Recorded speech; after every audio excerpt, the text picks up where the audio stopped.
Hello বন্ধুরা, চলে এলাম নতুন আরেকটি ভিডিওর সঙ্গে। এই ভিডিওটা আমার আগের দিনে। তো বিকেলবেলা বাজার গেছিলাম, বিকেল মানে 6টার পর। তখন কিছু বাজার করার ছিল, মুদি দোকানের কিছু জিনিস। তো এই দোকানটা থেকেই আমি কিনে থাকি।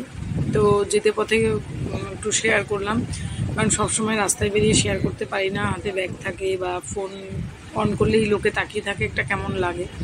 তো যাই হোক, তার মাঝখানেও করে থাকি, যতটা পারি সম্ভব হয় তোমাদের মাঝে একটু শেয়ার করার চেষ্টা করি। তো আজও তাই করলাম। এই যে চলে আসবো দোকান থেকে একটু অল্প কিছু কেনার আছে, তো সেটা নিয়ে তবে বাড়িতে আসবো।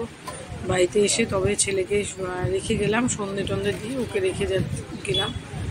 ওরকমই করি, কারণ উপায় থাকে না, একা যারা থাকে তাদের তো এইরকমই করতে হয়। এইভাবেই করে থাকি সবসময় আমি। তারপর আমার নেওয়া হয়ে গেছে, তারপরে এই যে বাড়িতে আসছি। বাড়িতে এসে তারপর কি কিনলাম তোমাদের মাঝে একটু শেয়ার করলাম। এই যে হাতে ব্যাগ রয়েছে, ব্যাগ নিয়ে শেয়ার করা খুব কষ্ট হয়ে যায়।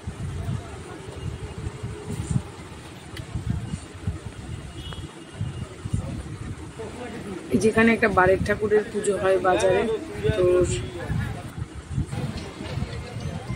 তারপর চলে এলাম একটু চিড়েমুড়ির দোকানে। এখানে সব কিছুই পাওয়া যায়, গুড়, চিড়েমুড়ি।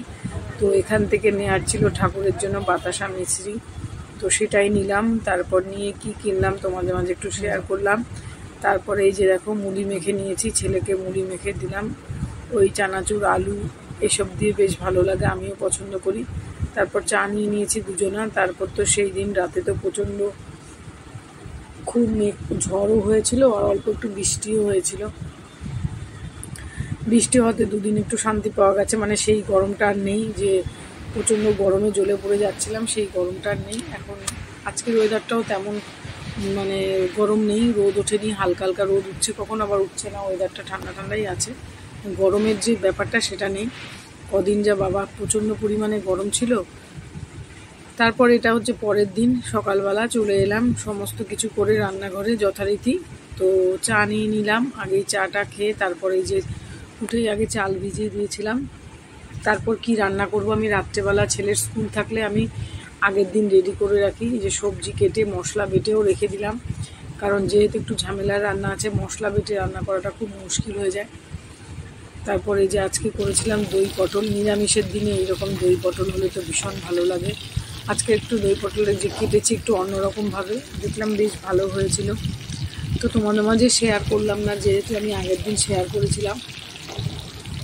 নিরামিষ দই পটলটা আমার বেশি ভালো লাগে আমিষের থেকে। তো আজকে একটু বেশি কয়েকটা বানিয়েছি, দুটো বেশি বানিয়েছি। তো আজকে পুরো কালারটার জন্য কাশ্মীরি লঙ্কাটা দেইনি, তো ভাবলাম আজকে এমনিই করি। তো এই যে এইভাবেই করেছি দই পটল।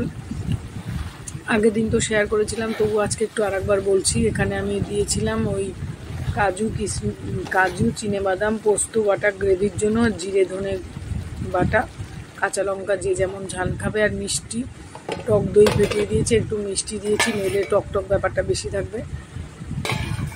তারপর আজকে দুপুরে রান্নাগুলো আমার হয়ে গেছে। আর এইটাও আমার বেশি পছন্দের, উচ্ছে আলু আর সজনে ডাঁটা পোস্ত।